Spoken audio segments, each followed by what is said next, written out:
I don't typically ask for free items. I only find online ads where they're giving free items away, and this one is a bit different. I had a friend who would periodically ask me for help with his equipment. One time when they were over, I was looking at their trailer and this trimmer caught my attention. I was admiring its unique design and how cool it'd be to use. That's when they shocked me with an early holiday present. What's up everyone, and thank you for stopping by. Today's project is the Stihl FS81 trimmer, and the problem is it's been in storage for several years and I don't know if it still runs. However, before I start trying to diagnose this trimmer, I want to give it a good cleaning. That way we don't get dirt in places where it's not supposed to be, like in the fuel tank or the carb. At the same time, I'll be giving it a light inspection for any issues that could keep it from running. Now, this thing has been in storage for a very long time. Every time I needed to get something, I was basically moving it out of the way to get to other items. I always had intentions on looking at it, but I never found a real need for it since it has a blade on it. Now, I guess I could have used it during the growing season, but I'm more concerned with the lawn and not the undergrowth in the wooded areas. I'm not sure how it got in this condition as far as being covered in dirt and oil, especially around the carb and fuel tank area. The only thing that would account for this is a decent fuel leak around that area. The biggest reason for me not getting to this trimmer until now is that it's meant for a very specific job, which is basically being a brush cutter, and I haven't needed to use one for a long time. This year might be a bit different, so I'm going to get this thing ready for the season. And the other reason is that it has bicycle handles on it, which only makes it good for cutting brush and not trimming grass. Now, the damage you see on the handles is from their puppy using this thing as a chew toy. Not a big deal, except when it comes to the on-off switch because it's missing. I don't think it's going to affect it working, but turning it off might be a bit difficult. At least the trigger still works like it should, which to me was a bigger concern. Now, since the blade is meant to slice through grass and saplings, there isn't the normal plant matter all over the gearbox and shaft. That means I don't have to spend a lot of time cleaning this part like I normally would. The blade seems to be very worn and dull, but I won't worry about sharpening it until I know this thing works like it should.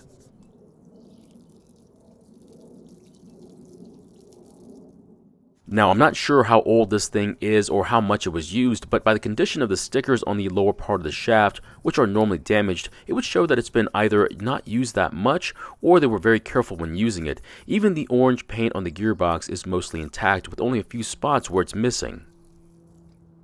Even the steel decal on the shaft looks to be mostly intact. Now, I'm not a sticker or a decal snob, but I do like seeing the original ones mostly intact on the machines. Now, you can still get stickers for most of the newer machines, but I doubt I can find any replacements for this one. If I wanted to replace any of them, I might have to make my own replacements. I'm also not sure if I can find replacement handles for this trimmer either, and I'm going to put this very nicely. It's just too antiquated for the aftermarket to support. Now, I could probably find some current handles from a different machine to use on this handlebar though. Like I said earlier, I don't think the switch is going to stop me from starting this engine, as it's pretty easy to bypass. Now, to stop the engine, I can either pull the spark plug wire off the plug or choke the carb. I'll probably choke the carb because I don't appreciate getting shocked. Now, there's nothing special about the left handle, so there's not a real need to replace it, but the damage to it has left some very sharp edges on it. That means I might have to do something about it so I don't get cut by it. I could possibly smooth out the sharp pieces or just replace it with a real bicycle handle. Now, I have thought about replacing the handlebars with a conventional front handle design, but I would also have to replace the throttle cable, which would make this modification just a little bit more expensive, so more than likely I'm just going to keep it the way it is because it's just easier. So far, all the parts we've cleaned haven't been very dirty at all, but that's going to change once we move away from the shaft and onto the engine, which is somehow covered in dirt and oil. Now, I really just have one use for this thing, which is to clear the underbrush on the edges of the wooded areas that I've already cleared, but it's not a job I intend on doing every year. I also don't have any plans on making any new paths through the wooded areas either because I've already cleared everywhere I want to go, so I'm not sure what I'm going to do with this thing once I'm done with it. There is one really cool idea I like to do with this trimmer, which is to use it as a mud motor on a small boat or canoe. The shaft is long enough that all I would need to do is find a way to put a small prop and a different gearbox on the end of the shaft. I think this would work exceptionally well because the inner drive shaft on this particular trimmer is solid versus the flexible type that's found on so many trimmers nowadays. The solid drive shaft would take the abuse and transfer the power from the engine a lot better than the flexible shafts, which like to fail near the ends where they couple with the gearbox or the clutch. The only worry I have is the clutch on this unit, but it should hold up better than most other brands as well. As you can see, by the amount of dirt and oil that's around the carb and fuel tank area, there has to be a pretty substantial fuel leak that's either coming from the carb, engine, or from the fuel tank, most likely through a crack or a loose grommet. Either way, with this part of the engine cleaner, we should be able to spot it pretty easily. Now, this fuel tank has yellowed over the years, but to be honest, it's not as bad as it could be. I really hope there isn't a crack in it because I doubt I'll be able to find a replacement. If it is cracked, I might have to try to fix it by plastic welding it, otherwise I might have to find an epoxy that's fuel resistant. In a previous video, I did try and retrobrite the yellow plastics on a fuel tank from a John Deere trimmer, but unfortunately the discoloration wasn't just a product of the UV rays from the sun, but also a chemical reaction with the fuel, so the discoloration wasn't just on the surface of the plastic, but it also went through it as well. That means the process didn't work to restore the plastics back to its original color. Now, I don't want to get the air filter wet, so I'm going to remove it. I'm also going to eventually remove the air filter base as well so I can clean it. Once the filter is gone, I can then start cleaning around the carb area. Now, this would probably be easier if I remove it, but I find it more convenient to clean while it's still mounted to the engine. The other reason why I want to clean it while it's still in place is because it keeps me from getting water inside the engine through the intake, which would definitely cause some serious issues. The other reason is that with the carb off the engine, I have to worry about getting water inside the carb as well, but while it's on the engine like this, I have a lot less to worry about.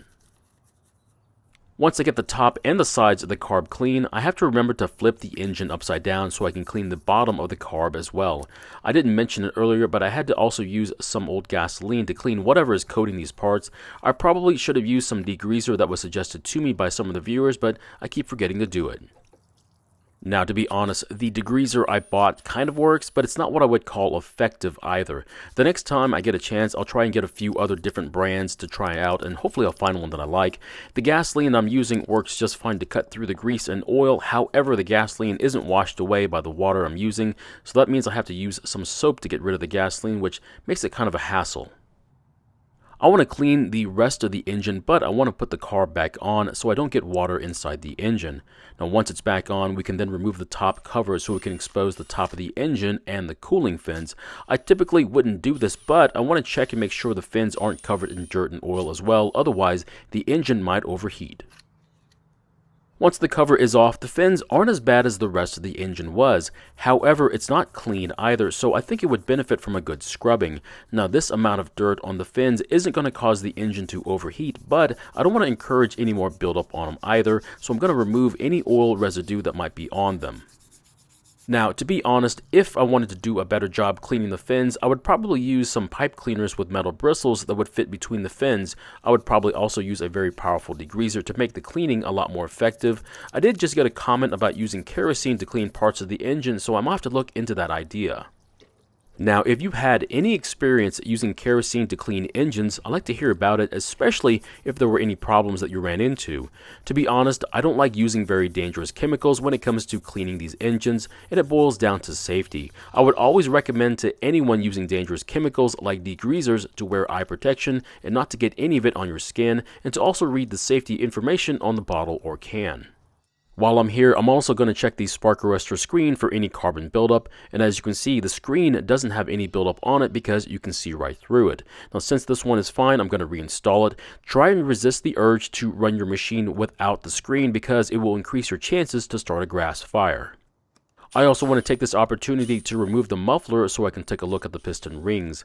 Now, after removing the outer part of the muffler, you can see there is some water in it from my cleaning, so I'll just clean it up. More importantly, it didn't make it up to the engine. So here is the side of the piston, and you can see both of the piston rings.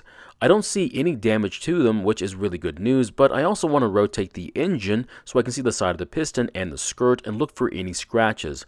And I don't see any serious ones, which means this thing is in really good condition. If I get a chance, I'd like to do a compression test on the engine just to see what kind of shape it's in. Now, while I was taking off the spark plug wire, I noticed that it's in terrible shape with a lot of rust on it. Without the boot, the connector easily comes off the wire, which is a good thing because it'll make it a lot easier to clean with some sandpaper. I'm not going to do an extensive cleaning on it, I just want to knock off some of the rust so it can have some sort of contact with the wire and the top of the plug. Now, at this point, I'm done cleaning and inspecting this trimmer, so that means I'm going to start putting it back together. I normally don't go to this extent to clean a trimmer, but this one is kind of special. You don't see this kind of Stihl equipment every day, and I would like to see this one at its best condition. Better yet, I'd like to see it running like it's supposed to as well. Now, once most of it is back together, I'll put some fuel into the carb's throat, give it a few pulls, and hopefully it starts and runs for a bit.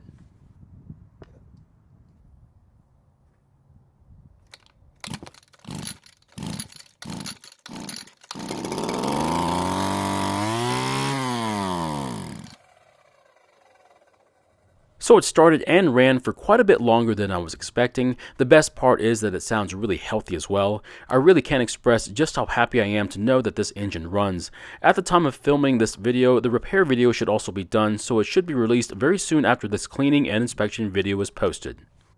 I don't take gifts from my friends lightly, and I have to say it, but this one has to be one of the best ones so far. It's not an issue of monetary value, but enjoyment, and this one has plenty of that on hand, and I can't thank them enough for this opportunity.